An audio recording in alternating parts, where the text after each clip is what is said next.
It's like most black people in power are not in a position of power to actually move something. Because if they move outside of their position, they might move themselves out of their position.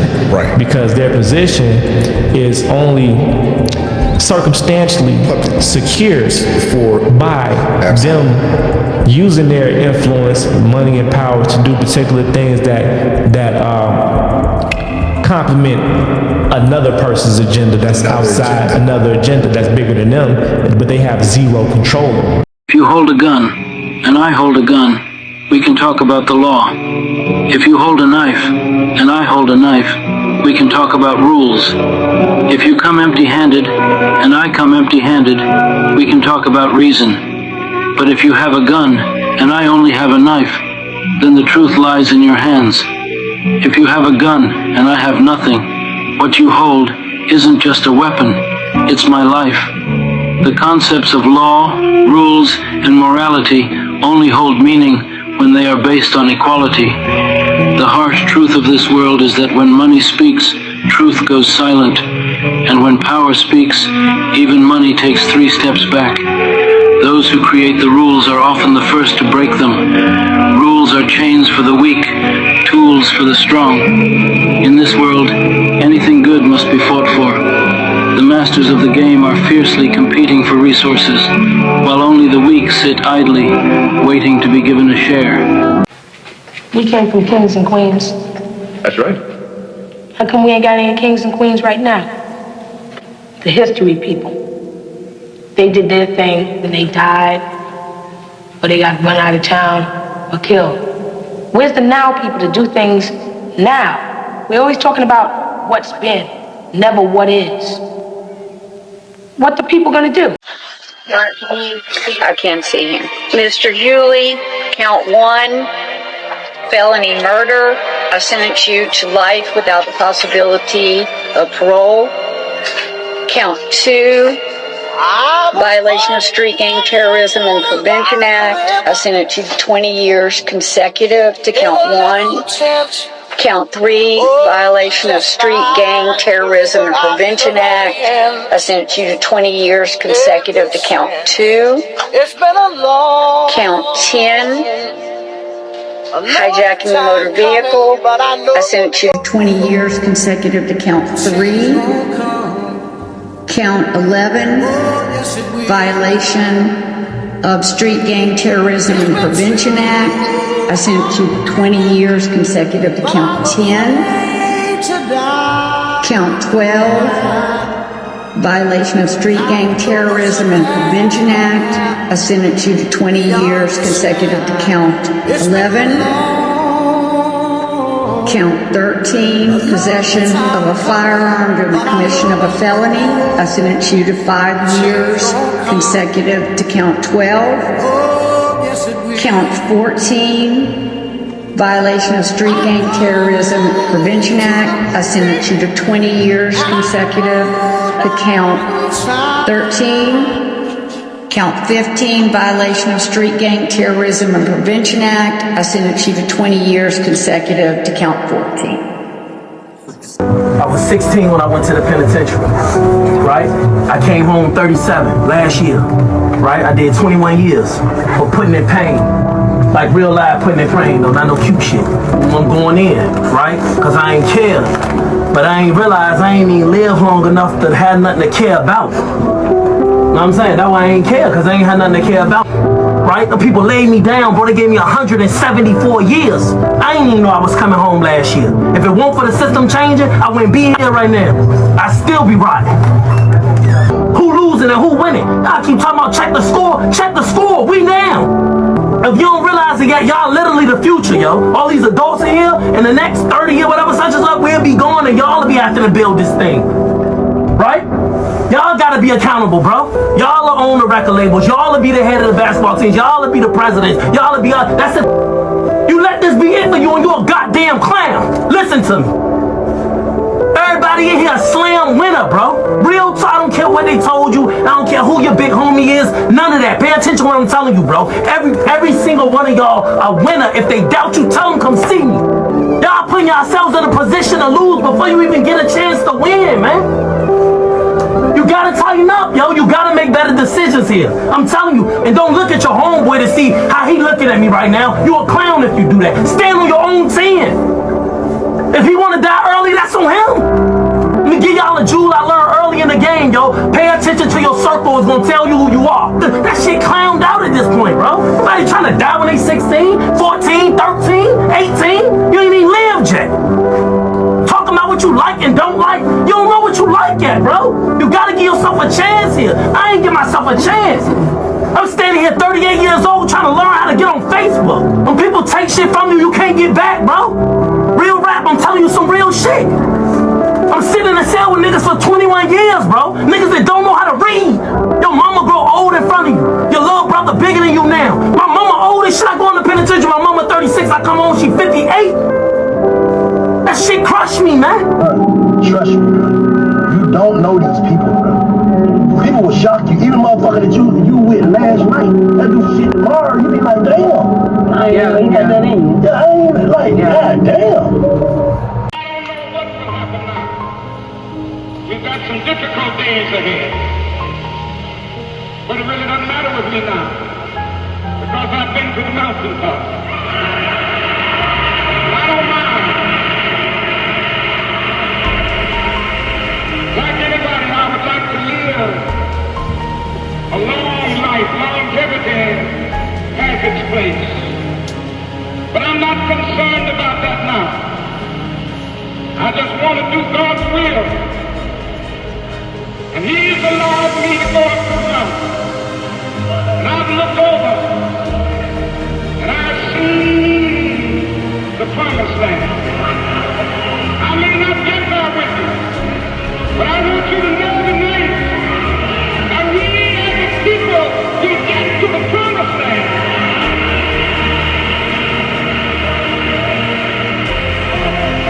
So I'm happy tonight. I'm not worried about anything. I'm not fearing anything.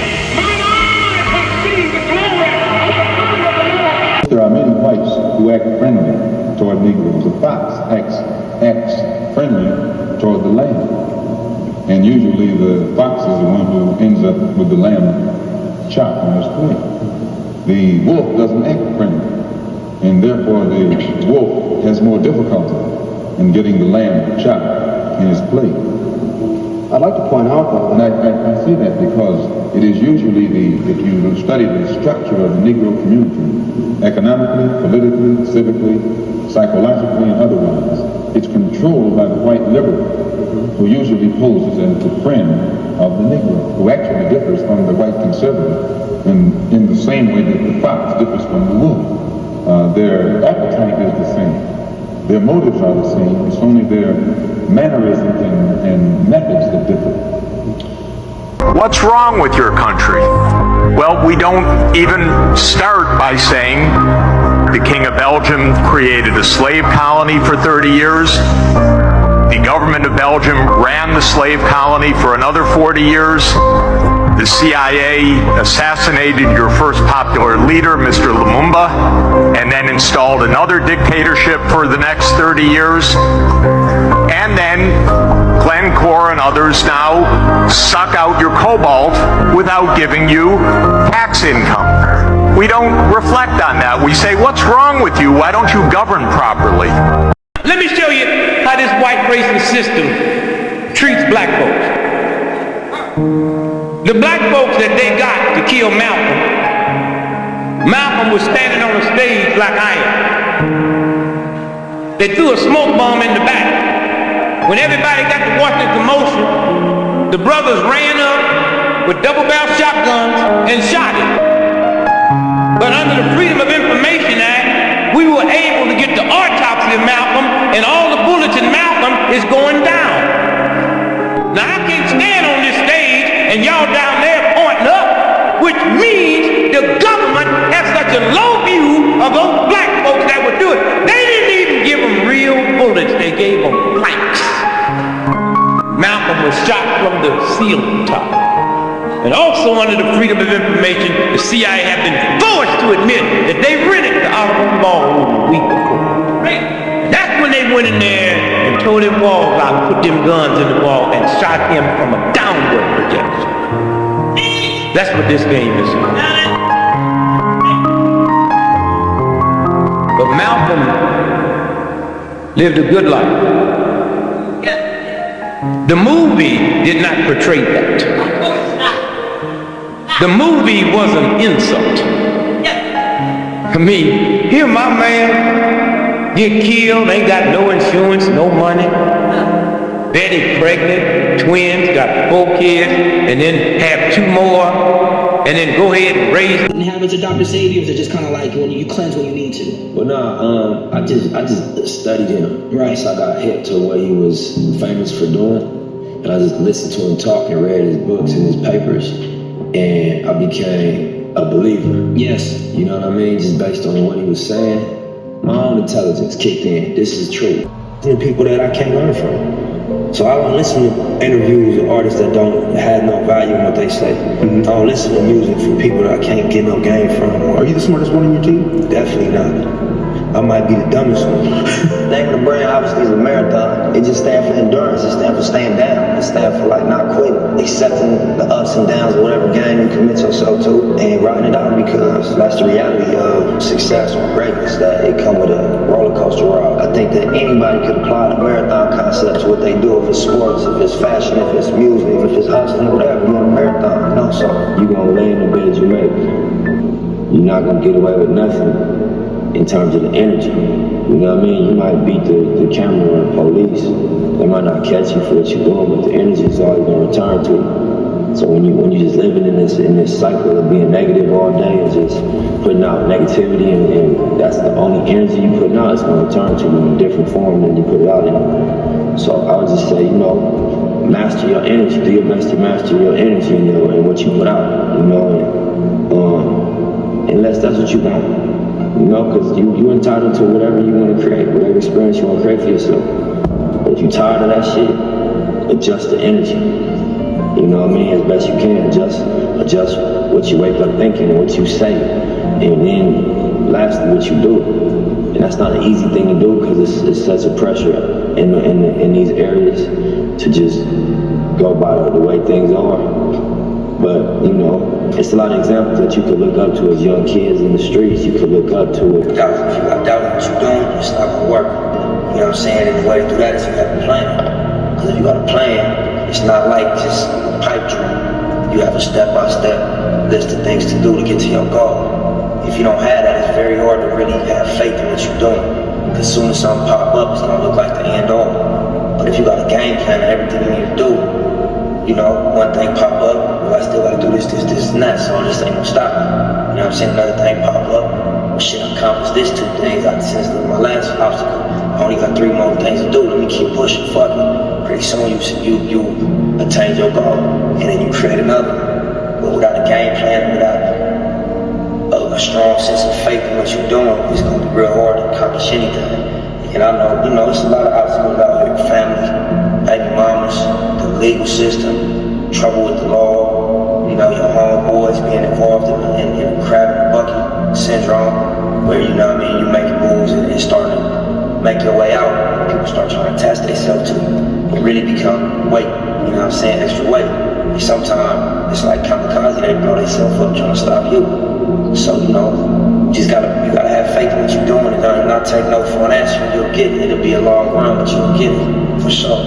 Yeah, you can learn from my mistakes, but you might have to be comfortable being careless. Some people, I noticed the quality that they don't have that. They just don't have the pressure on themselves. They just have a little bit of a comfort that I don't have. I don't feel comfortable unless I know I went above and beyond with my preparation. The things that possibly could happen, if I ain't take real steps to prevent those things, I'm not comfortable. I can't walk around, charismatic and happy. Nah, I gotta make sure, we setting up some type of wealth, because we might have a little bag right now. We know a lot of people had a bag right now, and they ended up bad. We got a core business, which is for me music, but then it's about building an enterprise around it. And I think, that's what we see Jay-Z as that's what we see Puff as the music don't become how you pay the bills. It's a lot of pressure off it. you got other things bringing in income. You can make music, so does artists. Real, everybody got a different definition of what they in the game for. I couldn't get my way in truth. What I'm here to try to do, you can't get at what I'm trying to do that way. From my understanding of it, in my experience with it, you gotta be authentic and you gotta define your shit. You gotta make a contribution. You know what I mean? You can't try to copy right ways. You gotta define your contribution. Sure. I learned when I was younger, like, you can't put your expectation of me on me. I'm me. Seeing long term, seeing a vision, understanding that nothing really worthwhile happens overnight, and just sticking to your script long enough to make something real happen. Laying a brick every day instead of trying to build a brick wall. Just lay a brick every day. Eventually you look up and you have a brick wall. I drop my daughter off every day. I drill her every day at school. When I take her to school, you know, we have a little combo we had before she got the car. She gets sick of running trips and we put our pounds in her head. Like, you know, what is integrity? You know, integrity doing the right thing. Nobody's looking. All right. You know, are you a leader or follower? Leader, what's the difference? Think for myself. All right. Do you have confidence? Yes, who's confidence? Believe in myself. That's our script every morning. And regardless if she can't really embrace those ideas right now, when she get older and do an evaluation, what the message that I wanted her to receive direct, she's not gonna forget that that's what my dad thought was really important, was the integrity, the leadership, and the confidence. There's no one answer to how you change resources. You in survival mode. You know, so being in survival mode automatically rules out a lot of things because you don't care about morality, because you don't experience morality. You experience, you know, the need to survive. You don't experience, you know, fairness. You don't experience planning for the future. You just experience my ribs touching. You know what I mean? And it's better me than you. And, you know, it's a survival instinct that kick in. So I think once you get out of that survival mode, your morals come back closer to your daily decision making. You start thinking about what's right, what do I believe in. And until you get out of survival mode, you ain't got time to be worrying about right and wrong. You worrying about right or wrong. You know what I mean? By any means necessary. So I think that economics is the answer. Empowering people economically is how you really, really impact. But I don't know if it's about dropping a bag of money in the hood. I think it's about impacting culture in a way that, you know, the mentality changes.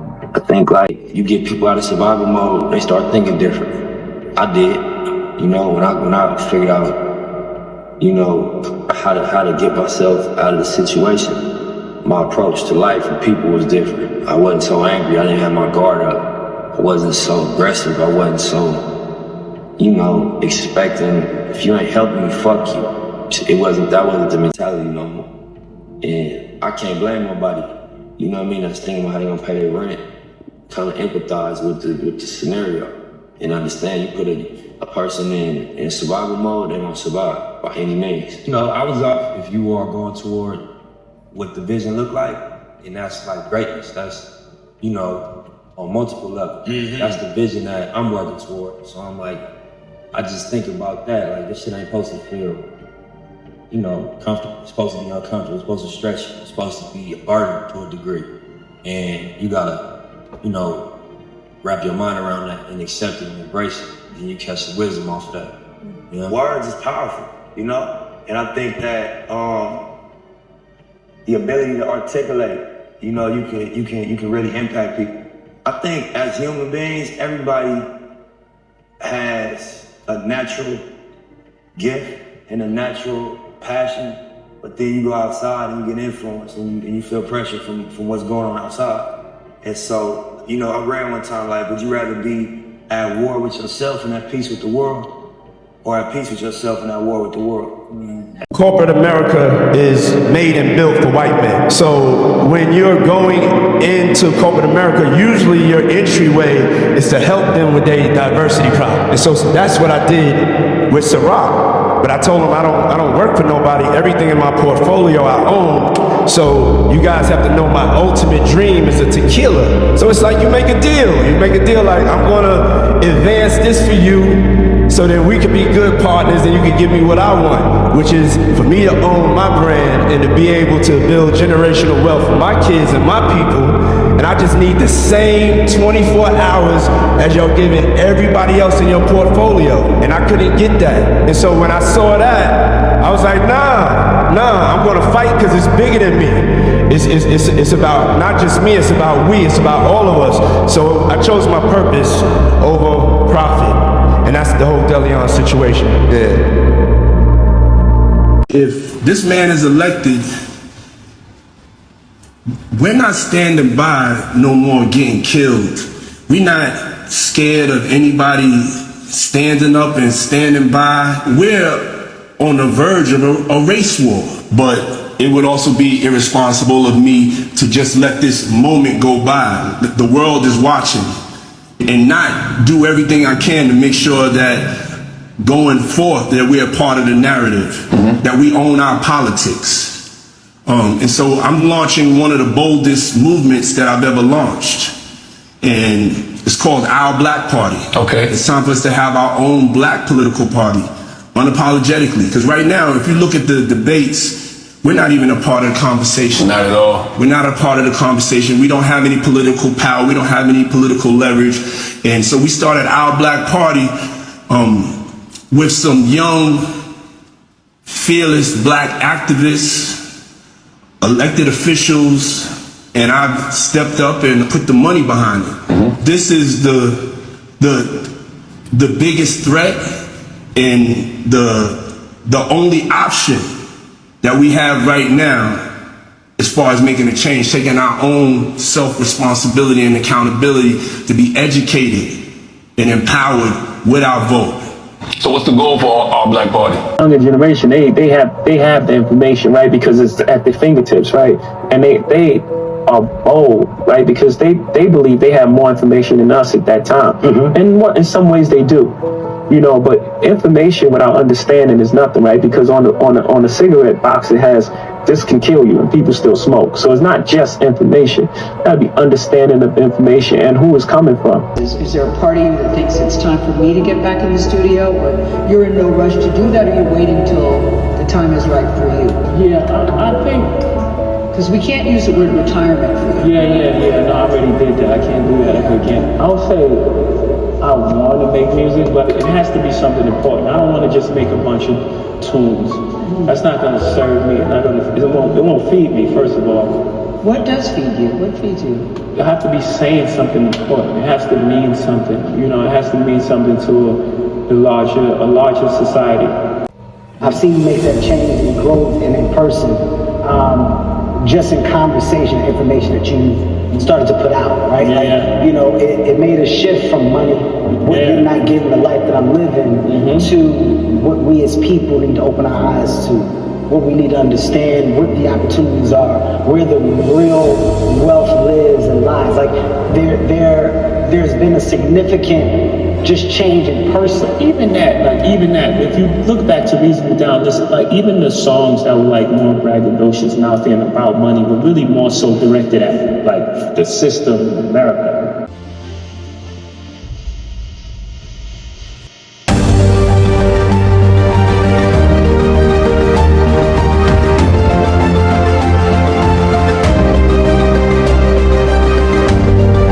We're not a racist organization because we understand that racism is an excuse used for capitalism. And we know that racism is just a byproduct of capitalism. If we don't hate the motherfucking white people, we hate the oppressor, whether he be white, black, brown, or yellow. We're gonna fight racism, not racism, but we're gonna fight it with solidarity. We say we're not gonna fight capitalism with black capitalism, but we're going to fight it with socialism. Everything would be alright if everything was put back in the hands of the people. And we're gonna have to put it back in the hands of the people. And these people in this class have divided themselves and say, I'm black and I hate white people. I'm white and I hate black people. I'm Latin American and I hate hillbillies. I'm hillbilly and I hate Indians. So we fight amongst each other. Nothing's more important than stopping fascism because fascism will stop us all. That's a simple thing. Socialism is the people. You're afraid of yourself. If you're afraid of socialism, you're afraid of yourself. The day Jay-Z was born, they all cried. One legend was born while the other one died. Young Fred Hampton, 21, vision bold. Organized the Panthers, giving power to the soul. See, Fred was a leader, flame in his chest. Teaching unity, he put the pigs to the test. Free lunch programs, protection, patrol. Fighting for the people, but you know how it goes. J. Edgar Hoover in the shadow taking notes. Fear black power, he could organize the vote. He labeled them a threat, the black messiah, they said. But Fred kept it cool, never scared of the feds. William O'Neill, he was a Judas in disguise. They turned him to a snitch with promises and lies. Infiltrate the Panthers, play along, gang trust. Feed us intel, we'll protect you, it's a must. Built a coalition, Latinos and whites. The Rainbow Coalition had the system kinda tight, so they set up a trap, raid his crib late at night. A man with so much power shouldn't be allowed to fight. December 4th, cold night, dreams in his mind. Fred lay with his girl, unborn child still inside. Cops bust through the door, guns blazing the scene. His comrades screamed, but they blazed through his dreams. They drugged him, they killed him while he laid in his bed. And the world cries out, how could they murder Fred? 21 years old, assassinated by the state. But his voice lived forever, cause that young man was great. His death sparked a fire that could never be put out. Fred Hampton, name still echoes when they shout. From the projects to the pulpit, his spirit still fights. For the people, for the power, Fred gave his life. And although he was betrayed, you know how karma built. O'Neill took his own life, couldn't deal with the guilt. The story of a Black Panther who stood for the weak. Fred Hampton's revolution, now let my people speak.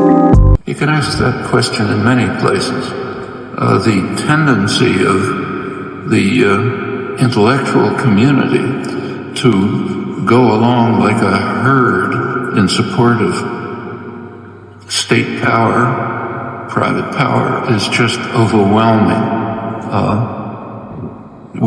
Intellectuals like to think of themselves as dissident, critical, courageous, standing up against power. Absolutely untrue. You look at the historical record, that's a small fringe, and they're usually punished.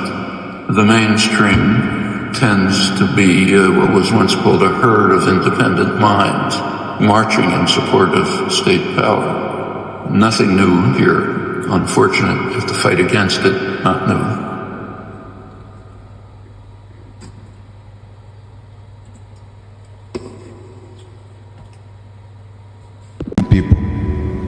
As we stand here today, Gaddafi should be an enemy of our people, according to the declaration of the Western imperialism. Because Gaddafi stood for our people. Today, Mugabe, who was a darling, if you think Mandela was loved, you must revisit your history and check when Mugabe was becoming the president of Zimbabwe. After the defeat of Rhodesia, he was the most celebrated man. He was loved by everybody until he started questioning the issue of the land.